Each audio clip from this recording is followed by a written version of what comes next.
Hello les boss du fitness, un petit live surprise encore, comme toujours. Aujourd'hui, j'ai une promesse forte pour vous. La promesse, elle est forte et elle est simple en même temps, c'est devenir une machine. Alors devenir une machine, je ne sais pas si ça séduit tout le monde parmi vous. Bon, pour l'instant, je pense que je parle un peu tout seul. Ah non, je vois que ça commence à se connecter. Est-ce que vous pouvez, Morgane et Mika, m'envoyer un petit like juste pour me dire si vous m'entendez bien, si c'est OK pour vous au niveau de l'image et au niveau du son. Je vais attendre encore quelques secondes que d'autres personnes se connectent. Aujourd'hui donc, comment on fait... Ah super, merci Morgane. Comment on fait pour devenir une machine? Alors, je ne sais pas si c'est sexy pour tout le monde devenir une machine. Pour moi, c'est vachement sexy. Parce que c'est souvent quand même le moyen d'atteindre un objectif. Une machine, elle va être beaucoup plus efficace que l'homme en réalité. Et si on arrivait à modéliser ce qu'elle fait, pour s'inspirer de ce qu'elle fait pour gagner en productivité, certes, mais aussi simplement pour se dire, ok, j'ai un objectif, je l'atteins. Alors aujourd'hui, un très court live pour vous faire part d'un petit hack qui m'a été donné par un ami qui s'appelle Jérémy, qui est coach sportif à 3 et qui est une machine lui-même d'ailleurs. Et je vais vous donner son hack dans quelques instants. En fait, si je pense que vous êtes comme tout le monde, ce que vous voulez en fait, c'est atteindre vos objectifs. Mais pour atteindre, parce que si vous n'atteignez pas vos objectifs, bah évidemment, vous progressez pas et vous avez une frustration dans la vie. Ce que vous voulez probablement, c'est en tant que dirigeant de club de sport, c'est gagner plus d'argent, et c'est aussi pouvoir profiter de votre vie avec vos proches, et notamment pouvoir profiter de votre argent en famille.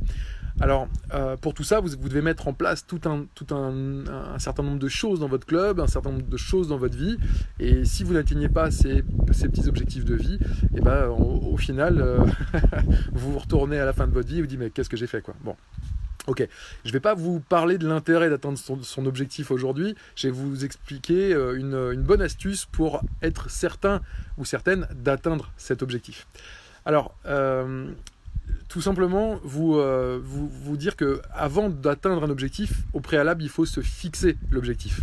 Et il y a une étude américaine qui montre que si simplement vous avez un objectif comme ça, même un objectif bien certain, bien fixé, un objectif SMART, ça doit parler aux membres du mastermind qui étaient là à la dernière session. Même si vous avez un objectif, le fait d'en parler, c'est bien, mais le fait de l'écrire, ça va déjà vous permettre d'atteindre votre objectif. Je vais vous dire pourquoi. Dans cette fameuse étude américaine, on a réussi à montrer que les gens qui écrivaient leur objectif réalisaient 40% d'objectifs en plus. Donc c'est juste énorme. Vous imaginez 40% d'objectifs en plus si vous l'écrivez au lieu de simplement le dire. Et les deux groupes témoins étaient des groupes identiques. Donc les deux groupes d'expérience étaient des groupes identiques à la base. Sauf qu'à la fin, il y en a quand même un qui a fait 40% d'objectifs en plus. Je ne sais pas si vous voyez ce que c'est. Bref, donc premièrement, définissez extrêmement bien vos objectifs et écrivez-les. Voilà, ça c'est la première étape. Et la deuxième étape, qui paraît toute bête, mais qui est vraiment importante, c'est systématiquement de faire comme un ordinateur et d'être binaire. Un ordinateur, en fait, binaire, c'est 0 ou 1, d'accord? Donc, à un moment donné, on arrête de tergiverser et on se pose une simple question. Est-ce que cette action ou cette décision que je vais faire, est-ce que cette action va me rapprocher de mon objectif ou est-ce qu'elle va m'en éloigner? Voilà, c'est aussi simple que ça. Et c'est la phrase que Jérémy avait dite une fois dans un de ses lives, et je m'étais dit waouh, mais en fait c'est juste génial ce truc. Et imaginez d'ailleurs si vous conseillez ça à vos clients, d'ailleurs, rien qu'à vos propres clients dans les salles de sport. Ok, j'ai envie de manger cette pomme. Est-ce que ça va me rapprocher de mon objectif ou m'en éloigner? Ça, c'est à vous de savoir. Par contre, si je veux manger un Kinder Bueno, est-ce que ce soir, devant la télé, si je mange un Kinder Bueno, est-ce que ça va m'en rapprocher ou m'en éloigner? C'est très binaire, mais en réalité, le fait d'être binaire comme ça vous oblige à prendre une décision et ça va vous aider à aller vers votre objectif ou pas. Alors, vous pouvez me dire vous-même en commentaire si vous avez l'impression d'être si binaire que ça. Parce qu'évidemment, on peut la comprendre, cette règle, mais est-ce qu'on l'applique? Et donc moi ce que je vous propose maintenant c'est de vous mettre à l'appliquer. C'est-à-dire, j'ai une réunion avec mon staff, par exemple. Bon, moi vous savez ce que je pense des réunions, on en reparlera dans un autre live, mais imaginons que vous ayez je sais pas, une lubie et que vous ayez envie d'assister à une réunion. Eh bien, est-ce que cette réunion va me rapprocher de mes objectifs ou va m'en éloigner?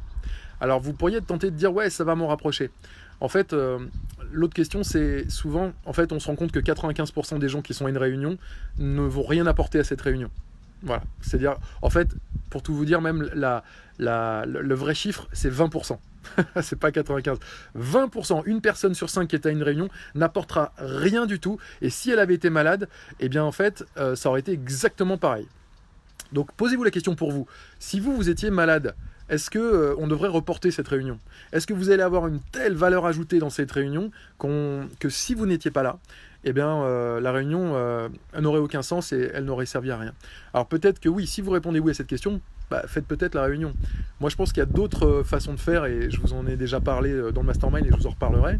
Mais voilà, la question c'est est-ce que cette réunion va me rapprocher de mon objectif ou pas? Pas forcément m'en éloigner, hein. Mais en même temps, si vous perdez du temps, si vous passez 4 heures à faire une réunion qui ne sert pas à grand chose, est-ce que ça va vraiment vous rapprocher de votre objectif? D'ailleurs, je vois que Jérémy est connecté. J'ai parlé de toi, Jérémy, il y a quelques temps, puisque ce live m'a été inspiré par un de tes propres lives. Voilà. Donc, à partir du moment où vous allez vraiment être binaire, vous allez devenir cette machine qui décide oui ou non, hein, c'est binaire, on ne tergiverse pas, il n'y a rien qui est mitigé, on prend une décision maintenant, c'est est-ce que ce que je vais faire ou ma décision là va me rapprocher de mon objectif ou pas, et bien, ou est-ce que ça va m'en écarter? Eh bien, je peux vous promettre que votre productivité va exploser. C'est-à-dire qu'en fait, tout ce qui n'est pas nécessaire, vous le dégagez de votre vie. Si tiens, on m'a conseillé un livre à lire, ouais, il a l'air bien, il a l'air de révolutionner la vie des gens, ok. Moi, je regarde la 4e de couve, je vais regarder quelques avis peut-être, mais je vais surtout me dire, est-ce que ça va immédiatement m'aider à atteindre mon objectif, l'objectif que je me suis fixé au préalable? Si c'est pas le cas, je le lis pas. Je lirai plus tard. Je me le mets dans ma petite boîte à idées, dans les livres à lire plus tard. Pour l'instant, mon objectif, si c'est de faire X, il ne faut pas que je lise un livre qui me parle d'Y. Il faut que je lise éventuellement un livre qui me parle de X. Voilà.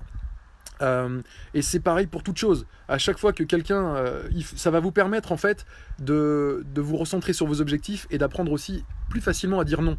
Si vous n'êtes pas, ça ne vous aide pas à atteindre votre objectif, quelqu'un qui vient vous voir et qui vous dit excuse-moi, tu pourrais m'aider, regarder ça, et il va vous manger 1 heure de votre temps. Si ça peut vous aider à atteindre votre objectif, faites-le. Sinon, décliner poliment. Alors oui, les machines, forcément, on est un peu déshumanisé. C'est-à-dire que oui, on va dire à quelqu'un qui aurait besoin de notre regard sur quelque chose, ouais, je suis désolé, tu sais, en ce moment, j'essaie de me concentrer sur mon objectif, etc. Et là, j'ai pas le temps pour ça. Ouais, à partir du moment où vous lui dites très sincèrement pourquoi vous refusez, il n'y a aucune raison que la personne... Vous ne devez rien à personne. Hein.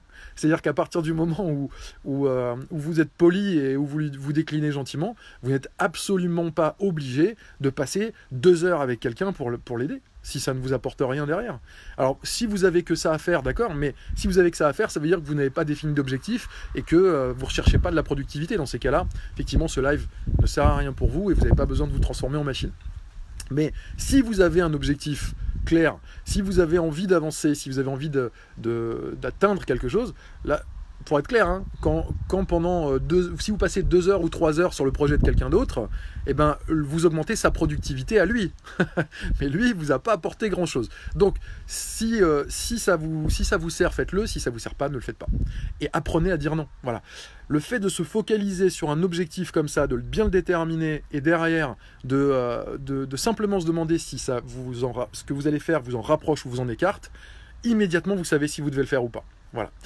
Bref, je voulais juste vous parler de ça aujourd'hui. Vous voyez, c'est assez court. Dans le mastermind, vous le savez, on a moi, j'ai cette obsession des membres du mastermind à clarifier leurs objectifs et puis à donner ce genre de petits hacks, de petites astuces pour augmenter la productivité. Parce que si vous êtes un dirigeant de club de sport ou d'ailleurs un dirigeant d'entreprise de manière générale, si vous n'avez pas comme pour obsession d'augmenter votre productivité, la vérité, je vais vous le dire, hein, c'est un peu brutal, mais vous ne ferez rien de votre vie.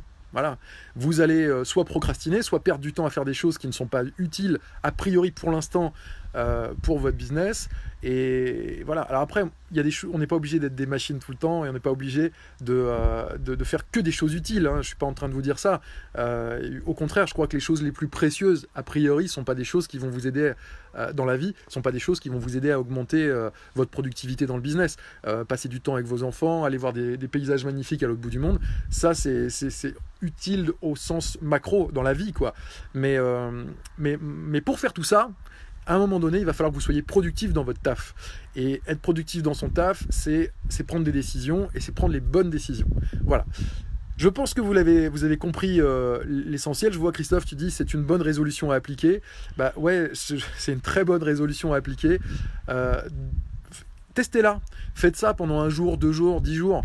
Demandez-vous à partir de maintenant systématiquement mais vraiment toutes les actions et décisions que vous allez prendre et toutes les actions que vous allez faire, est-ce que ça va vraiment m'aider à atteindre tel objectif? Et au préalable, fixez votre objectif.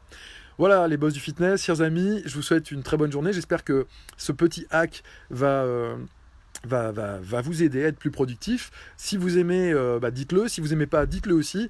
Envoyez un petit pouce si vous avez apprécié cette vidéo. Faites un petit commentaire, faites vivre un peu ce live et cette page. Ça m'intéresse d'avoir vos ressentis par rapport à tout ça. Si vous-même vous avez des hacks à proposer à la communauté, faites-le. Hein, vous le savez, c'est une phrase que j'apprécie beaucoup. C'est simplement que tout seul on va plus vite, mais ensemble on va plus loin. Allez, je vous souhaite... merci pour tes précieux conseils. Merci à toi, Morgane. Je pense que ça te sera utile pour la suite. Je vous souhaite à tous une très bonne journée, chers amis, et à très vite.